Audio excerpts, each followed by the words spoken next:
السلام علیکم و رحمت الله و برکاته. شما با این نماز خود دروازه پروردگار را تق تق دارید. وقتی نماز خوان پیغمبر خدا میگوید بالای گوشه زمین می ایستد و نیت میکند برای ادا کردن نماز. وی همچنان از گفت پیغمبر که دروازه پروردگار را میزند. وقتی دروازه پروردگار که زده شد، این معروف و مشهور است که هر دری که کوفته شود و البته گشاده می شود. شما با این نماز خود دروازه پروردگار را تق تق دارید. روز از روزها این نماز شما اون دروازه را گشاده می کند. خوش به حال اون بنده که دروازه پروردگار برای او گشاده می شود.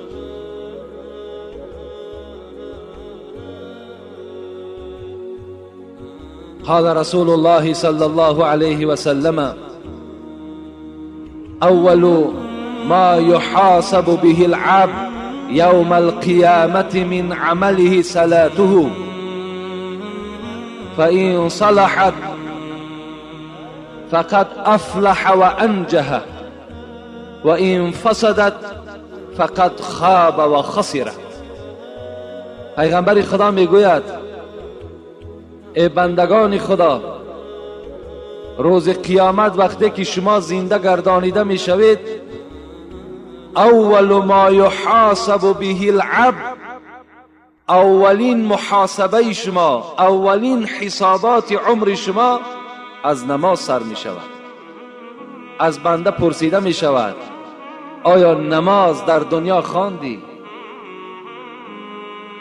فإن صلحت، پیغمبر خدا میگوید وقتی که اگر نمازهای شما با صلاحیت باشد، یعنی نماز باشد که تو از ذوق خوانده باشی، از شوق خوانده باشی، نماز باشد که از برای خدا خوانده باشی، فقد افلح و انجح.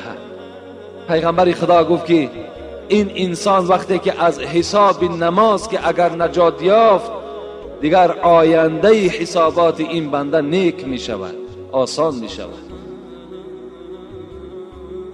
ولکن در دوام حدیث پیغمبر گفتند اگر گفتند و این فسدت، اگر نماز باشد که نه برای خدا باشد، نماز باشد که تا که مسجد روم برای وقتی خدمت گذرانیدن، یا رفتن نماز خانم تا که مردم مرا گوید که نماز خواند، یا در بین مسلمان ها در آیم و نگاه کنم که کنی اون داملا چی میگوید، رفته در اداره های دخلدار خبر دهم و روم سیاه کنم در دنیا و در قیامت که هر روز از این مسجد ما هر سخن ها میبرند، هر روز. الان که الحمدلله اگر این سخن های ما را حقانی برده رسانند، برای ما مکافات میدهد حکومت. لیکن صد افسوس از حسد و از بخل بیچاره ها ترکیده ایستادند. اگر با این نیت آمده باشد، پیغمبر گفتند خاب و خسرت، ناامید شد و ذلیل شد و خار شد.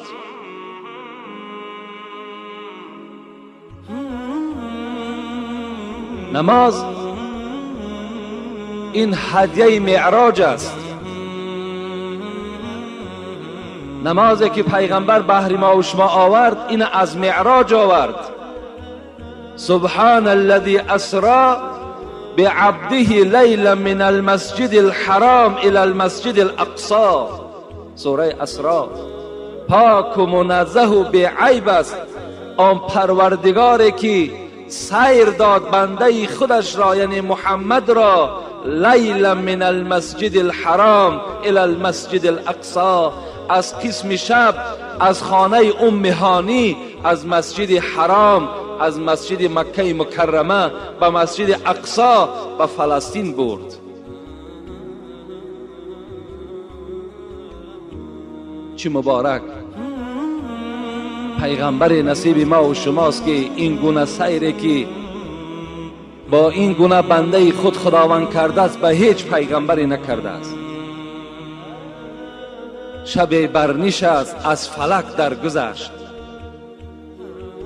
شب برنشست از فلک درگذشت، و تمکین و جا از ملک درگذشت. در یک شب نشستگی پیغمبر تمام فلک های دنیا را گذشت. تمام این 7 طبقه آسمان و زمین پیغمبری خدا گذشت رفت. با تمکین و جا از ملک درگذشت. ملائکه مقرب ترین درگاه الهی حضرت جبرائیل، آن موضعی که محمد صلی الله علیه و سلم طی کردن، جبرائیل رفته نتوانست. حتی گفت لو تقدمت شبرا لاحترقت. محمد این جانبش حق توست، اگر من یک وجب پیش روم هر آینه این 600 بال من می سوزد. اون جانب حق توست. خداوند چگونه محمد را مکرم ساخت، چگونه امتی او را عزیز شمارید. سعدیه میگوید مگر آدمی نبودی که اسیر دیو ماندی، مگر آدمی نبودی که اسیر دیو ماندی، که فرشته راه ندارد به مکان آدمیت. ای انسان میگوید تو چی قدر داری، چی منزلت داری، که حتی که جایی که انسان رفت ملائک رفته نتوانست. جبرائیل با بالهای خود، با این مقرب بودن خود، جایی که انسان رفت، جایی که آدمیت رفت، اینها نتوانستن رفتن. چی شد که تو اسیر دیو ماندی؟ چی شد که تو پیرو شیطان شدی؟ چی شد که شیطان بالای تو مسلط شد، بالای تو ظفر یافت؟ مگر آدمی نبودی که اسیر دیو ماندی، که فرشته راه ندارد به مکان آدمیت؟ حضرت میگوید طیران مرغ دیدی؟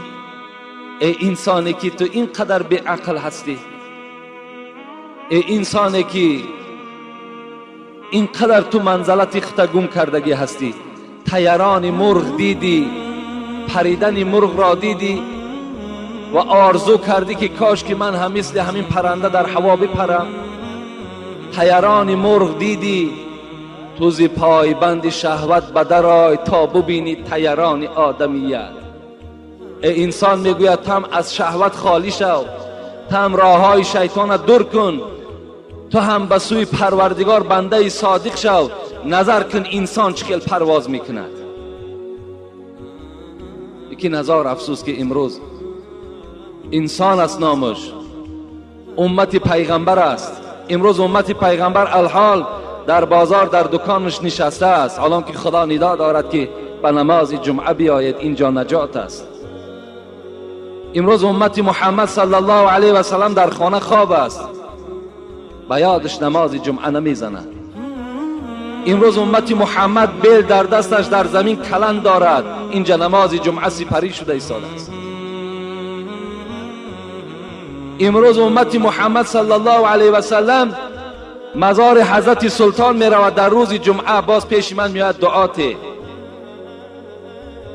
مزار حضرت سلطان برای تو امروز ضرور نیست. امروز برای تمام مردم مسلمان نماز جمعه ضرور است. تو در هر قدمی که به سوی حضرت سلطان میزنی تو گناهگار میشوی، تو ثواب نمیگیری. باز بیچاره جاهل و نافهم میگوید مرا گفتن روز جمعه زیارت وی ثواب است.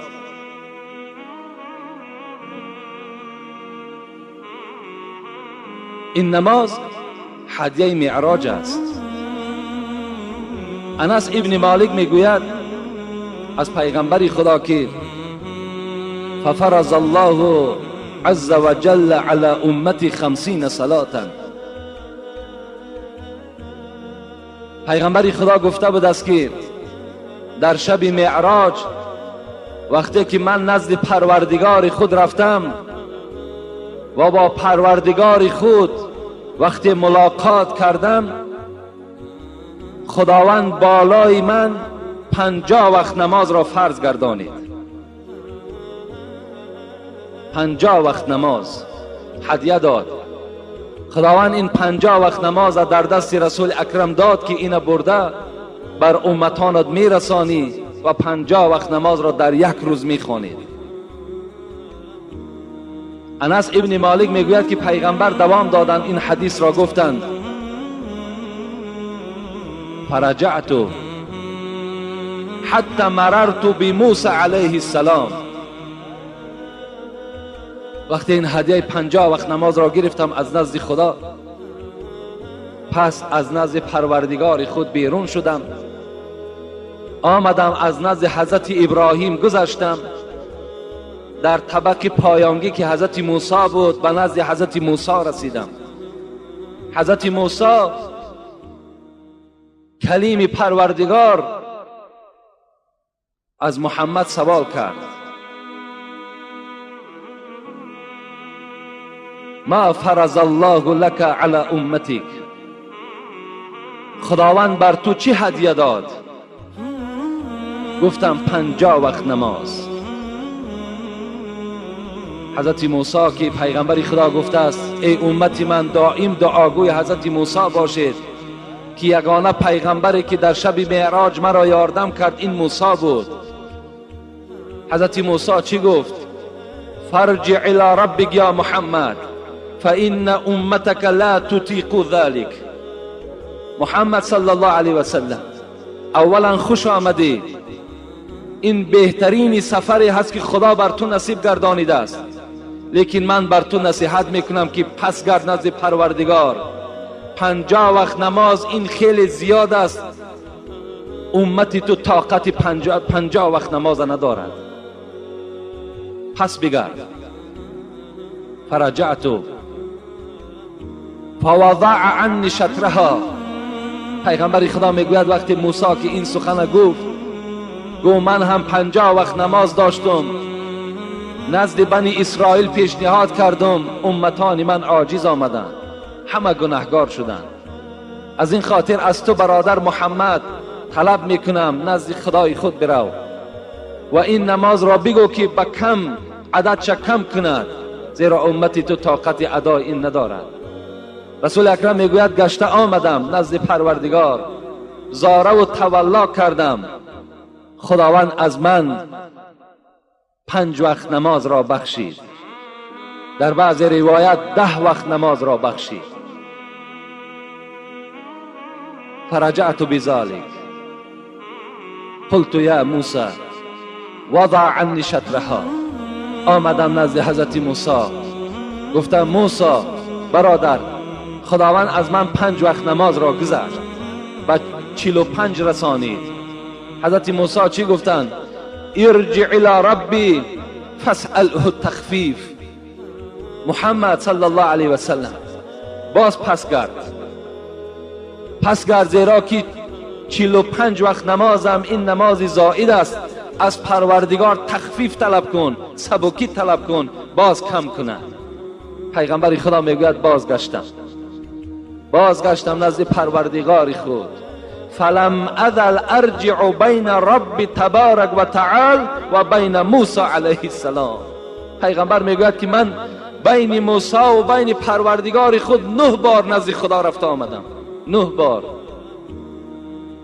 بار برای همین امت، تا که امتی من گناهگار نشود، تا که امتی من شرمسار در روز قیامت نشود.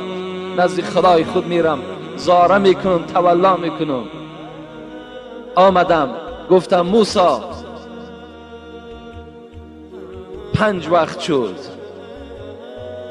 حضرت موسی چی گفتند؟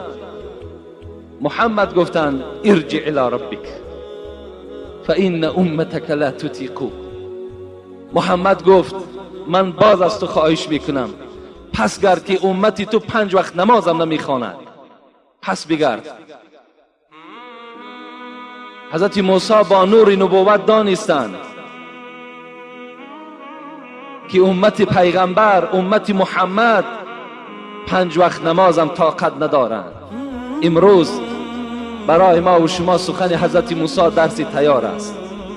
کنی خانه ای که خالی از بی نماز باشد، در هر خانه یک بی نماز یا 2 بی نماز یا زاید از این وجود دارد، کم از خانه ای که همه مکملا نمازخوان باشد کم از این خانه.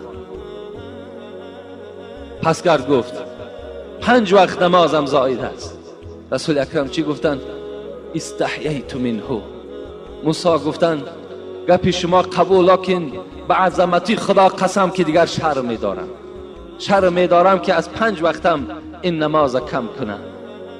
خطاب آمد یا محمد انهن 5 صلوات لكل يوم وليلة لكل صلاة 10 فكذلك 50 صلاة. میگه صدای آمد که ای محمد حبیبی من، رو گفت پایان رو، دیگر پیش من نیا. این 5 وقت نمازی که بر ذمه تو ما فرض گردانیدیم در یک شبانه روز، تصور کن که در هر یک نمازش 10 نماز ثواب داده می شود و برابر می شود به همون 50 نمازی که من در اول در ذمه تو فرض گردانیدم. 5 وقت نماز کدام بنده ای که می خواند تصور کند که همون 50 وقت نمازی که هدیه‌ای که خداوند به پیغمبر داد، ثواب همون ما و شما نائل می شود.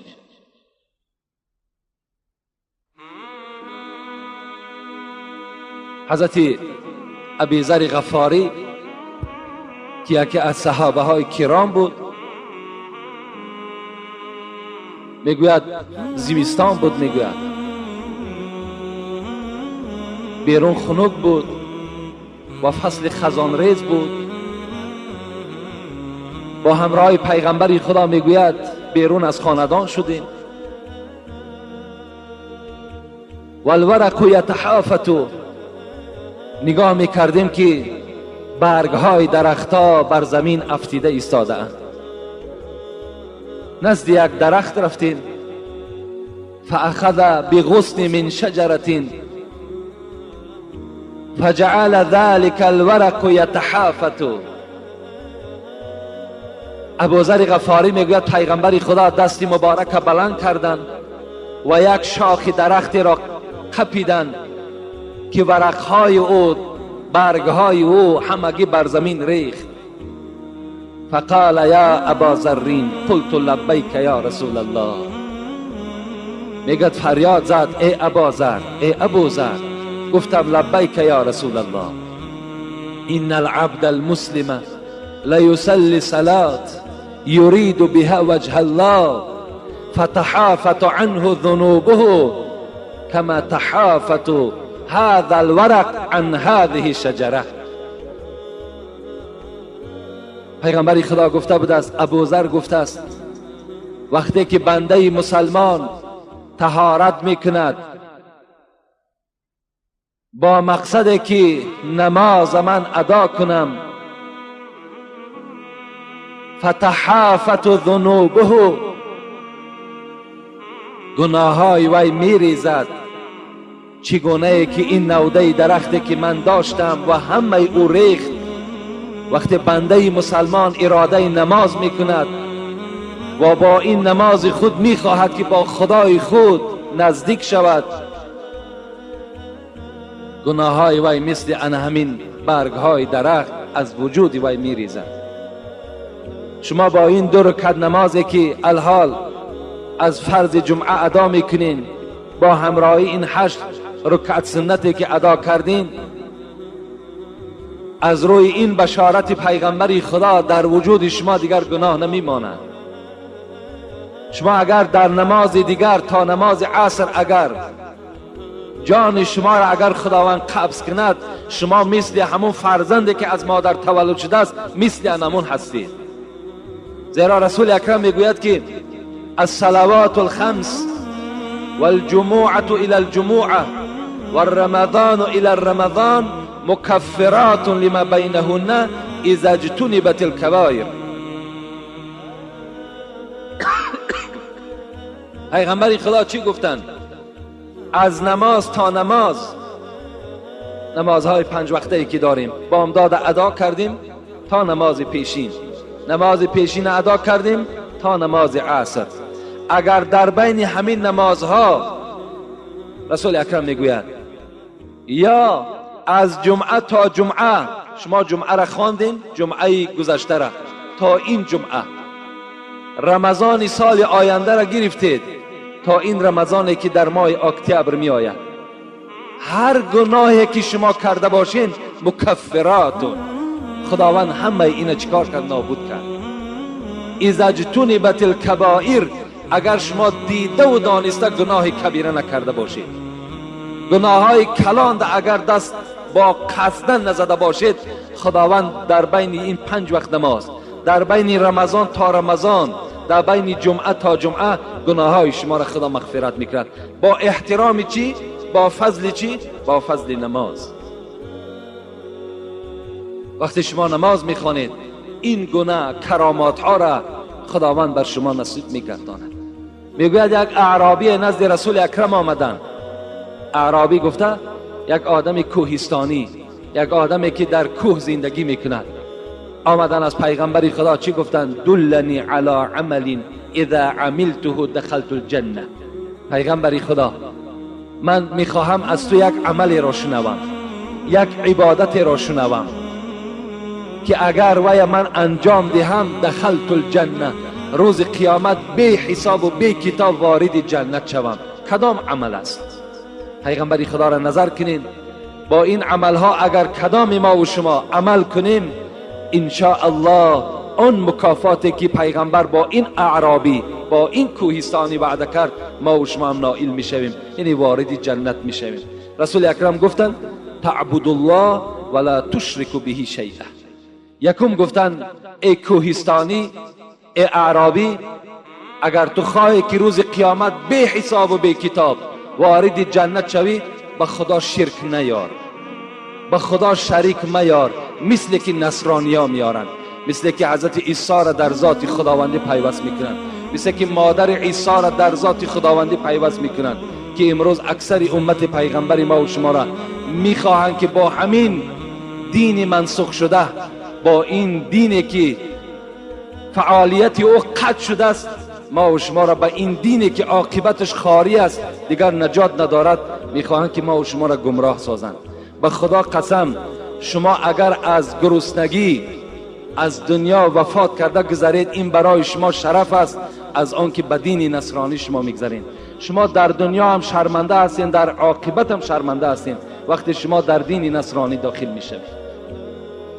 بی نهایت احتیاط کنین، علل خصوص همون میکرویون هایی که هستند، بی نهایت تبلیغشان زیاد است. برادرای عزیز فریفته نشوین. اگر توانستین از نزد ویهم ایمان نیستن، اونا در نزد مسلمان قدر ندارن، اونها را می توانین به ضرب زدن و کوفتن از همون محلتان دور کنین. اونا دین فروختگی هستند، اونا جاسوس های همون مردم یهود هستند. اونا را شما با طریق اولاد در هر یک چپلاکی زدگی شما انشاءالله در نزد خدا هزارها ثواب شما صاحب می شوید. اونها را به گپی خوب هیچ وقت جواب ندهید. اون بدبخت ها حتی همین قدر سخنی خوبم ندارن. رسول اکرم میگوید یکم چیزی که شما را فردای قیامت وارد جنت میکند، این شریک آوردن در ذات خداوندی است.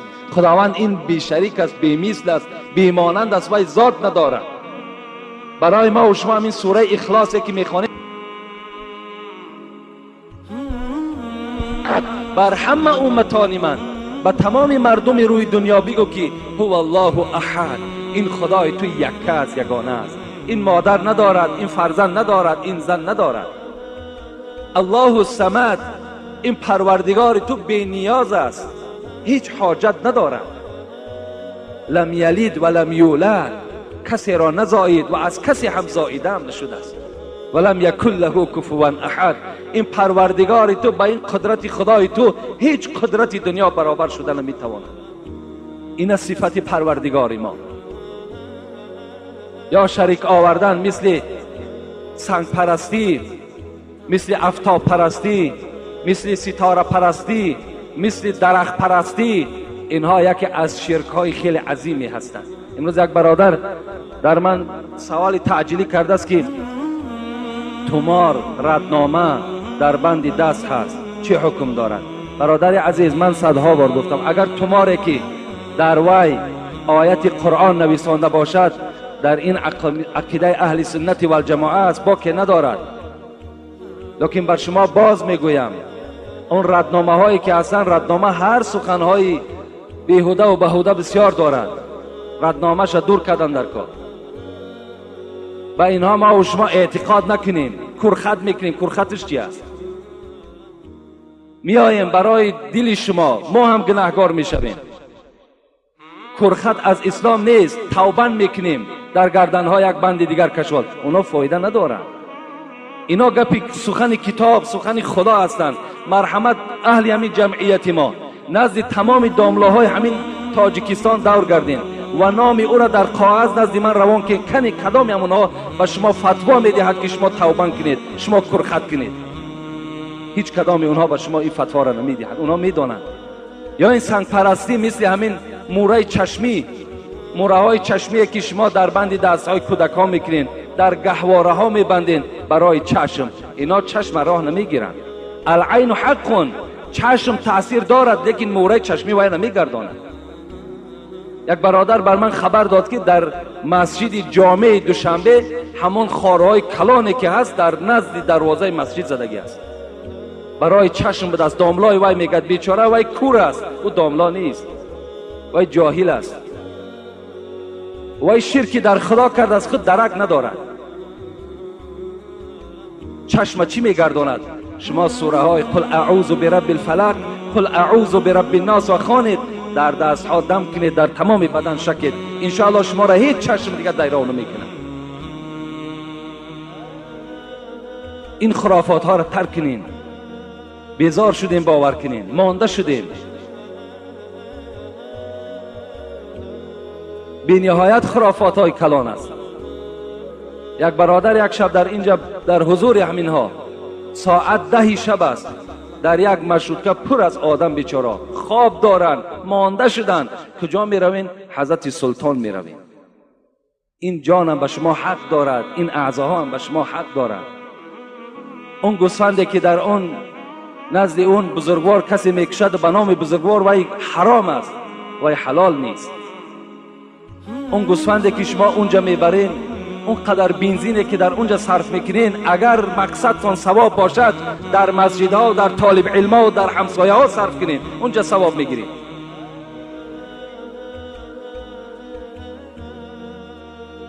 اگر اراده ثواب باشد، لیکن اراده استراحت باشد، مرحمت رفته استراحتتون کردن گیرید. رسول اکرم گفتن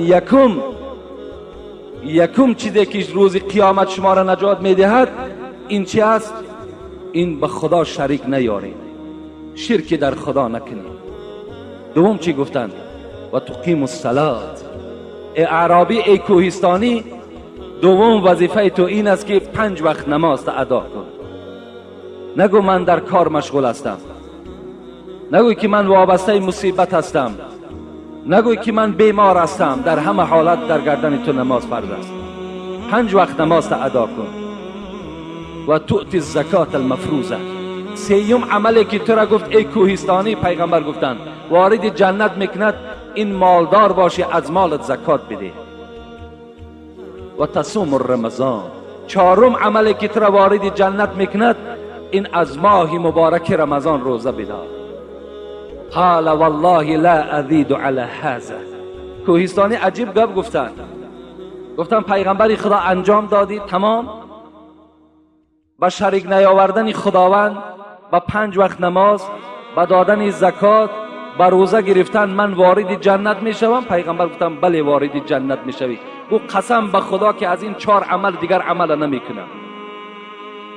فلما ولا، راوی حدیث میگوید وقتی این کوهستانی پشت گردانید و از مسجد بیرون شد، پیغمبر چی گفت؟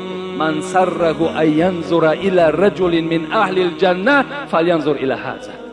ای صحابه های من گفتن کدام شما اگر بخواهید که مردک جنتی را ببینید، رفته انهمی را زیارت کرد که این جنتی هست. این مرد که الحال از مسجد ما بیرون شد و این وظیفه ها را برای خود ابدی گردانید، رفته زیارت کنید که این مرد جنتی هست. در برابر او کدام از ما و شما هم این عملهای اون مرد کوهستانی را اگر انجام دهیم، انشاءالله ما و شما هم چی میشیم؟ از اهل جنت میشیم. لیکن نماز چگونه باشد؟ میگه رسول اکرم صلی الله علیه و سلم بار مسجد در آمدن، نگاه کردن یک مرد نماز میخواند لکن با ریش خود بازی دارد، با بدن خود بازی دارد. رسول الله نظر کردن، ناخوش شدند، گفتن لو خشع قلب هذا لخشع جوارحه. اگر گفت همین مرد گفت از خدا می ترسید، همه اعضاهای ای از خدا می ترسید. لیکن این مادام در نماز بازی دارد، در نماز بے پروا که هست، این گفت این مرد از خدا نمی ترسد. نمازهای ما و شما باید که چنان نماز باشد که آرامیش داشته باشد، رکوعهای دراز داشته باشد، سجده های دراز داشته باشد. این نماز در نزد خدا قبول است. بخاری روایت میکند در صحیح بخاری از حذیفه ابن یمان، میگوید که همین حضرت حذیفه ابن یمان رأى رجلا یصلی ولا یتم رکوع الصلاة ولا سجودها. میگوید همین حذیفه باری میگوید نگاه کرد که یک مرد نماز میخواند مثل نمازخوانی های ما و شما واری، رکوع تیز دارد، سجده تیز دارد، بی نهایت تیز نماز میخواند. حضرت حذیفه که صحابه پیغمبر بود گفتند، این مرد گفتن نزد من بیا. وقتی نماز تمام کرد گفت منذ کم سنتا تصلی هذه الصلاة، این نمازی که الحال تو خواندی چند سال شد که همین خیل نماز میخوانی؟ قال منذ 40 سنتا. گفتن حضرت حذیفه من 40 سال شد که انا همین گونه نماز میخوانم. حضرت حذیفه چی گفتند؟ ما صلیت منذ 40 سنتا شیئا. ای برادر گفتند تو 40 سال نماز نخواندی، لو مت على غیر فطرت محمد علیه السلام. اگر گو با همین احوالی که تو نماز خواندی، اگر با این گونه حالت از دنیا میگذشتی، تو حتی که در ملت محمد نبودی صلی الله علیه وسلم. این نماز گفت نماز نیست. نماز این عبادتی هست که بخاری میگوید یناجی ربه. در داخل نماز وقتی انسان می ایستد همچنان تصور کند که پروردگارش را مناجات دارد، پروردگار با او متوجه می شود، نماز او را تماشا می کند. یکی از اصحاب پیغمبر خدا چی میگوید؟ میگوید یک شب میگد مسجد در آمدم، نگاه کردم پیغمبر خدا نماز میخوان، شوقم آمد، ذوقم آمد، هوس کردم از پس نماز، از پس رسول اکرم نماز خوانم. آمدم نیت کردم، نگاه کردم که رسول اکرم سوره بقره را آغاز کرد. میدانیم بقره 286 آیت است و رسول اکرم قرآن را با ترتیل با تجوید میخواندند و بسیار شیرین میخواندند و ملایم میخواندند، آهسته میخواندند. میگوید این صحابه میگوید وقتی که خواند 100 آیت بقره را خواند، فکر کردم که الحال پیغمبر رکوع میکنه، نگاه کردم که دوام داد، 200 آیت خواند از بقره. خواستم الحال رکوع میکند، باز پیغمبر خدا دوام داد، بقره را انجام داد، 3 بار گفت اللهم لك الحمد، اللهم لك الحمد، اللهم لك الحمد. پیغمبر گفتن و باز فکر کردم صحابه میگوید که الحال رکوع میکند، رسول اکرم میگه در آل عمران در آمدن، سوره آل عمران در آمدن. آل عمران 200 آیت است. رسول اکرم میگوید وقتی این 100 آیت خواند، صحابه میگوید که من مانده شدم، نماز سلام دادم، از نماز بیرون شدم. لیکن رسول اکرم نظر کردم آل عمران خواند 200 آیت، بعد آل عمران باز گفت اللهم لك الحمد، اللهم لك الحمد، اللهم لك الحمد. در سوره مائده در آمد. سوره مائده 120 آیت است. حضرت 120 آیت میگه خواندن، بعد در رکوع رفتن. سبحان ربی العظیم، سبحان ربی العظیم، سبحان ربی العظیم و بحمدی و هر گونه تسبیحات. میگوید پیغمبر خدا دراز رکوع کردند، باز راست شدند، باز در سجده رفتند، چه تسبیحات زیادی گفتند، از جای خود خیستند، میگوید باز دوام دادند، از دوام قرآن باز گرفتند، سوره انعام سر کردند. رسول اکرم میگوید این سوره انعام هم خواندند. در 2 رکعت نماز این صحابه میگوید پیغمبر 5 پاره قرآن خواندند، 5 پاره قرآن. وقتی میگن نگاه میکردم پایهای پیغمبر ورم کرده بود، زانوها مثل زانوهای شتر ورم کردگی بود. وقتی میگه از رسول اکرم پرسان کردیم پیغمبر اینقدر مشقت تو حس نمیکنی؟ رسول اکرم میگو وقتی که در دل انسان نماز لذت میبخشد دیگر مشقت به یاد او نمیزنه. انسان دیگر تصور نمیکند که من در نماز هستم. وقتی که لذت نماز، لذت عبادت خدا در دل او جایگیر میشود، این است نماز، این است ترتیب نماز. باید ما این گونه البته نماز خوانیم. حضرت عروه رضی الله عنه را حکایه میکنند، خدا رحمت و مغفرتشان کند. حضرت عروه فرزند زبیر بودند. زبیر این داماد ابوبکر صدیق بود، شوهر اسماء بودند. اسماء این دختر ابوبکر صدیق بود. عروه که فرزند اینها بود، راوی میگوید که حضرت عروه با بیماری سرطان ساق، یعنی رگ میگویم ما و شما، در همین ساق که عروه کسل رگ پیدا شد. تمام طبیب ها را فریاد زدند، گفتند میلش ما طبابت میکنیم، کار مشکلی نی، لیکن فقط این ساق را بریدن در کار.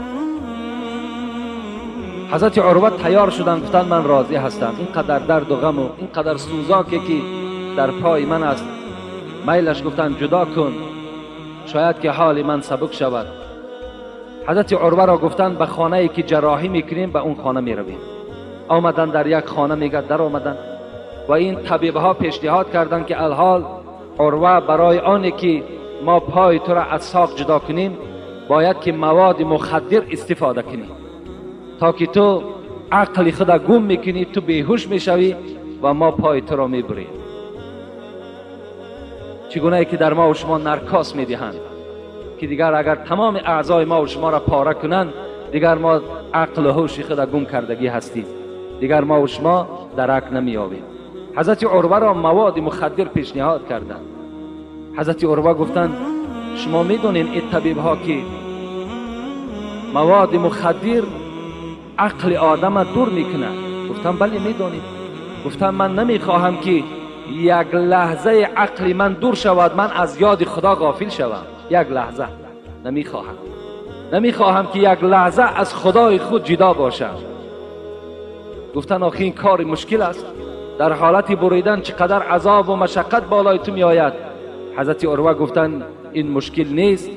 وقتی من در نماز می ایستم، وقتی من در التحیات لله و الصلوات و الطیبات که رسیدم، شما جراحی را سر کنید که من در اون حالت در حالت خود نیستم. اون حالت دیگر من خودم را گم میکنم. طبیب ها راضی شدند. وقتی حضرت عروه میگوید در همین حالت التحیات خواندن رسید، کارد خود راست کردند، اسبابهای خود قطع ساق حضرت عروه را جدا کردند.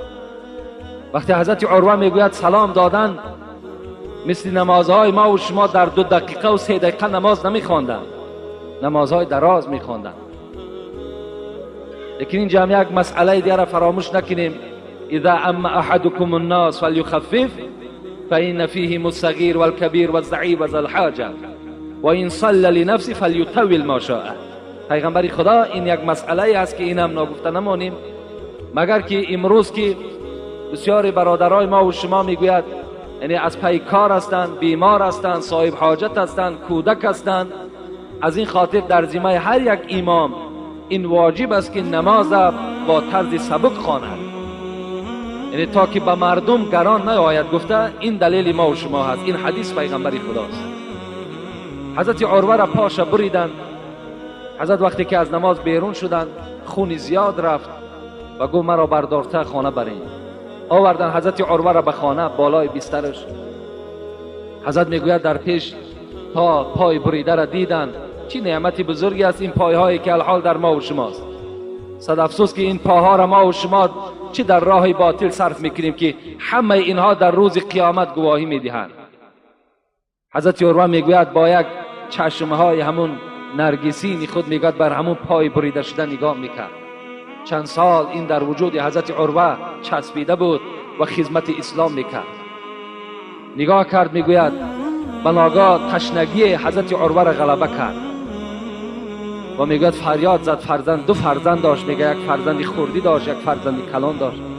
فریاد زد فرزند کلانی خدا، هیچ صدایی نمی آمد. حضرت گفتن این لله و این الیه راجعون.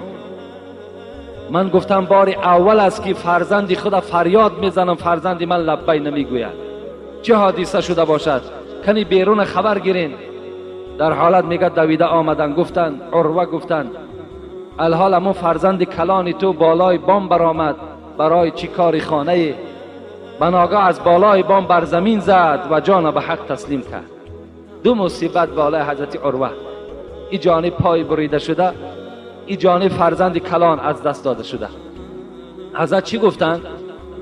گفتن پروردگارا، با این فرزند خردی که به من باقی است و با این یک پایی که در من است، هزارها شکر به سوی تو. هزارها شکر که یک پای سالم دارم و یک فرزند زنده دیگر دارم.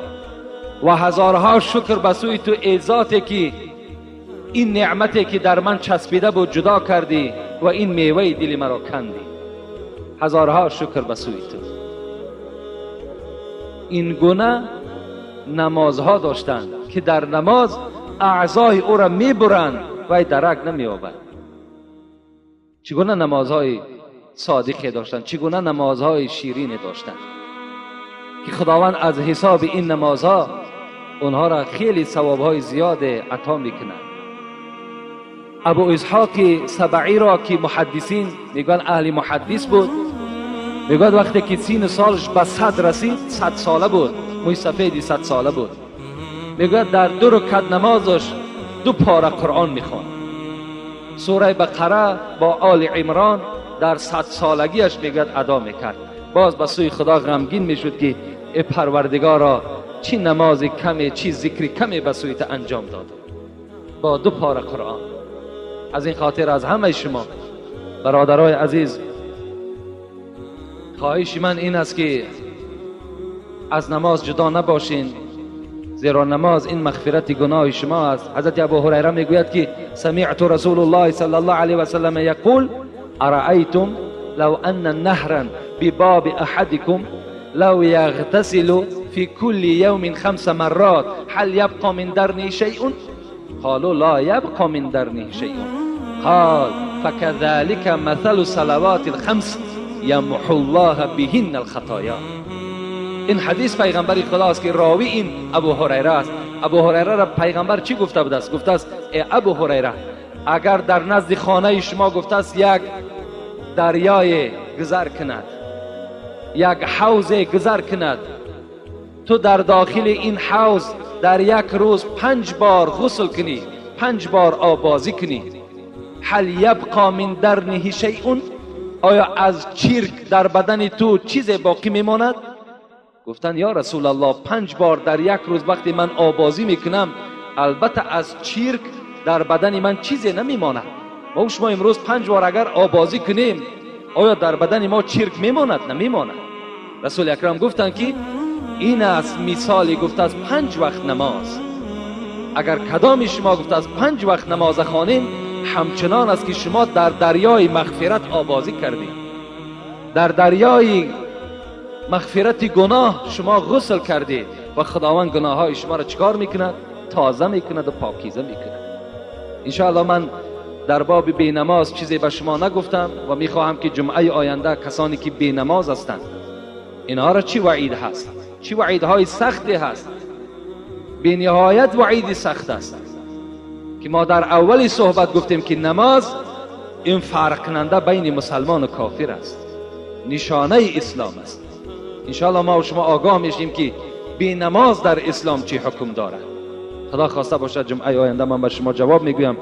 الحال اینجا یک سوال تعجیلی دادن، میخواهم جواب اینه به شما گویم. در جایی که وفات میشود شمع میگذارند یا دلیل میگذارند، این چی معنی دارد؟ البته امروز در جای وفات، در جایی که پدر ما میمرد، مادر ما و شما از دنیا میگذرد، برادر ما و شما میگذرد، در همونجا شم میگذارند، دلیل میگذارند. شما تصور کنین، من برای یک جواب به همه شما خبر میدهم که اولا این عملی نصرانی ها هست، عملی نصرانی هاست، عملی اسلام نیست. دوم این که به مجرد که شما همون شمع در همون خانه یا دلیل وقتی که همین آتش زدین گریان کردین، همان زمان در قبر پدر تو هم آتش دوزخ علنگه میزنه. زمان درگیراندن او زمان همون علنگه آتش سوزاندن پدر و مادرتون میشود. اینو نکنید. این عمل اسلام نیست. حتی با پایهاتون به شته زنین او را نابود کنید. این از همون بدبخت ها هست.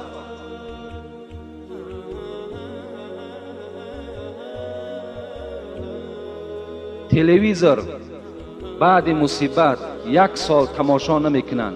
این چی معنا دارد؟ اینش جایز است. در خانه ای که مصیبت شود، اولا خود تلویزور مصیبت است. تلویزوری که وقتی در داخلش اگر تربیه نداشته باشد، همون تلویزیون هایی که امروز از کانال های همون انتنه های برابری به ما و شما نشان میدهد، این تشویقات یهود است. چگونه ای که مسلمان ها امروز شما را تشویقات میکند به نماز، به زکات، به روزه، با برادری، به دیگر عمل های خیر، امروز یهود هم مسلمان ها را میخواهند که با راه های همین تلویزیونی از همین دایره اسلام دور سازند. مخصوص کانال ها کردند، کانال هایی که مردها به مردها میرسند، مردها به زنها میرسند، زنها به زنها میرسند. امروز هزارها مسلمان از جمعه میخیزد رفته و یا تماشا میکنه، در باقی میمونه. العینان تزنیان و زناهما النظر. پیغمبر خدا چشم ها هم زنا میکنند. زنای چشم این نظر کردن به همون صورت های پرنگرافی است. اگر شما همون کیناهایی که امروز یگان کینایی نیست که در داخل او به فحش و به فاحشگی باشد، اگر همون برنامه هایی که در تلویزیون ها می شود بیرون از مصیبت هم نگاه کردن اونها مصیبت است، شما گناهگار می شوید. لیکن در خانه ای که مصیبت می شود خوب می شود که 1 سال نه بلکه 2 سال تلویزیون تماشا نکنند. به نهایت ثواب کلان می شود. 1 سال نه بلکه 2 سال آموخت می شوند. ان شاء الله از همون تلویزیون دور می شوند.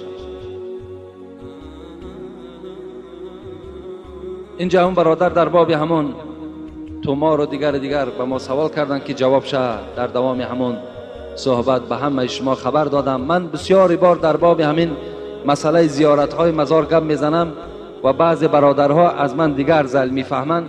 من شما را به پررگی از زیارت من نکردم. من نمیگم که شما زیارت نکنید، لیکن زیارت کنید با طریق اسلامی. اونا همه احتیاج به دعای شما دارند. آیا همین در کجای اسلام است که شما در درخت هایی که علل خصوص در قشلاق ها همون شهیدها و همون مثال گورستان هایی که هست، در همون درخت های لطبن میگویند، شما در اون لطن نبندین که شما نام خودتان در دفتر دوزخی ها داخل میکنین. انسان باید از اون درخت چی طمع دارین شما؟ از اون مزار چی طمع دارین شما؟ چی فایده است از اونا به شما؟ شما فقط دعا کنید که خدا رحمت و مغفرت چون کند. این است مقصد همون بیچاره هایی که در نزد ما و شما خوابیده هستند. و من میخواهم که به اون جاهایی که شما زیارت میروین، چی شاه یکاشه میگیم و چی شاه خاموش میگویم و چی حضرت برق میگیم که وای امت عادی ترین پیغمبر از حضرت برق بالا است، امت عادی ترین محمد. یک نمازخوان امتی که در مسجد ما هست از حضرت برق بالا است. خدا در قرآن میگه کنتم خیر امت اخرجت للناس. ای امت محمد فخر کنین که شما از همه امت دنیا بهتر و افضل هستید، از همه امت پیغمبرهای پیشین، چه از برق باشد چه از دیگرش باشد، شما بهتر هستید. عادی ترین نماز، عادی ترین امت محمد از حضرت برق بالا هستند. این خدا در قرآن میگوید. شما برای اونی که اونها را زیارت میکنید یک عالم زنده را زیارت کنید، ان شاء الله ثواب میگیرید، ثواب زیاد. اگر در هر قدم او 1 ثواب باشد، در عالم زنده 100 ثواب است. از عالم زنده شما 1 بهره میگیرید. اونقدر مسافه هایی که طی میکنین، عذاب میکشین، اگر شما اراده باشین که این راه در شما باز درجات میبرین، انسان درجات نمیبره. این سخن خداوند است، سخن کتاب است. اگر کدام شما قانع نباشین، میتونین با طریق خطی از سندها و کتابهایی که دارین به من خبر دهید. السلام علیکم داملای عزیز. ما دو برادر اسلامی میخواهیم که نام خود را عوض کنیم. یکی اشان کامل به نام ابوبکر شدند، دیگرشان خورشید بودند به نام عبدالملک شدند. خوش به حال این برادرها که رسول اکرم میگوید احب الاسماء الی الله تعالی ما تعبد له. بهترین نامی هست که در اولی نام عبد داشته باشد. عبدالرشید، عبدالملک، عبدالکریم، عبدالوهاب، اینها بهترین نام ها هستند. باید هر یک نام مسلمان باید که در اولش عبد داشته باشه تا که بشناسیم که همین مسلمان است. امروز مسلمان های ما نام های نصرانی ها را ماندستند. بیچاره یگان مسلمان از دست نصرانی روز ندارد، امروز نام اونها را ما گرفته در نام های فرزندامون میگذاریم. کنی یگان نصرانی، یگان یهودی نام شما را میگذارد؟ نمیگذارد. برای اونها این یک بگیم کاری پسترین است که نام مسلمان در نام بچه خودش بگذاره. شما هم البته عکس همونها رفتار کنید. خوش به حال اینها. خدا هر این برادرها را عمر دراز و تن صحت و سزاوار این نام هایی که خودشان گذاشتن خداوند سزاوار به این نام ها بگردانشان. آمین یا رب العالمین. برادر ما فردوسی 10 سامانی در حق پدر مادرم دعا کنید از خدای مهربان پدر و مادر این فردوسی را رحمت و مغفرت بگردانی، روحشان شاد و قبرهاشون خدای مهربان پرنور بگردانی و اگر زنده هم باشند خدای مهربان عمر دراز و تن صحت نصیبشان بگردانی. و برادرمانم عالم جانم 10 پلس برای همین نمازخانه ما و شما آوردن. این برادر عالم جان چند بار شد در این مسجد ما و شما خدمت میکند. خداوند این خیر احسانش به درگاهش قبول بگرداند و هر یک نمازخانه که در بالای نماز در بالای این پلس ها نماز میخواند خدا ثواب اون نمازها را در نامه اعمال این عالم جای بنده خودت خداوندا کتابت کنی. آمین یا رب العالمین. السلام علیکم داملای حاجی میرزای محترم. فرزند من همینی بیمار بستری هست، در حق وی در نماز جمعه دعا کنید. پدر همینی خوجه، یعنی اینجا یک برادرمان همسایه هست، بچه جوان هستن، بیچاره زبانشان گل شدگی هست، دیگر زبان نمیگردد، چند روز است که بیمار هست. البته این تن صحت بسیار یک نعمتی کلان است. ویم بچه جوان 17 ساله 18 ساله اینجا نماز میخواند، یک باره از زبان ماندن بیچاره. از این خاطر این زبان ها باور کنین همه اینها در زبان ما و در دهان ما و شما یک نعمت کلان است. اینا را کار کنیم که هیچ وقت به بیهوده صرف را نکنیم. زبان آمدد از بحر شکر و سپاس، و غیبت نگرداندش حق شناس. حضرت سعدی میگوید این زبانی که در دهان شماست این فقط برای ذکر خدا آمده است، برای یاد خدا آمده است. اینا در غیر یاد خدا شما صرف نکنید. این نعمت خیلی گرانی هست. خدای مهربان این دادرمان شفای کامل و شفای عاجل خدا نصیبش بگرداند و در قطار این بندگان سالم و صالح خدای مهربان قرارش دهد. آمین یا رب العالمین. داملای محترم در حق فرزندم دعای خیر کنید که شفا یابد، در بیمارستان کودکانه خواب است. خداوند این فرزندم شفای کامل و شفای عاجل خدا نصیبش بگرداند و جمعی اینجا برادرهای بدن که از ما طلب کردن که در حق فرزندمان دعا کنید. خدای مهربان اون فرزندها را شفای کامل و شفای عاجل خداوند نصیب و روزیشان بگرداند. یک برادر دیگر یک حاجی هم از همین شهر ما و شما از ما طلب کردن که در حق هم دعا کند که خداوند کشایش کار نصیب کند. خداوند به این بنده خود کشایش کار نصیب بگردانی و هر یک عملی نیکی که دارد خدای مهربان عملهاش جامع عمل بپوشانی. آمین یا رب العالمین. السلام علیکم و رحمت الله و برکاته. جمعه آینده ان شاء الله در باب آدم هایی که نماز نمیخوانند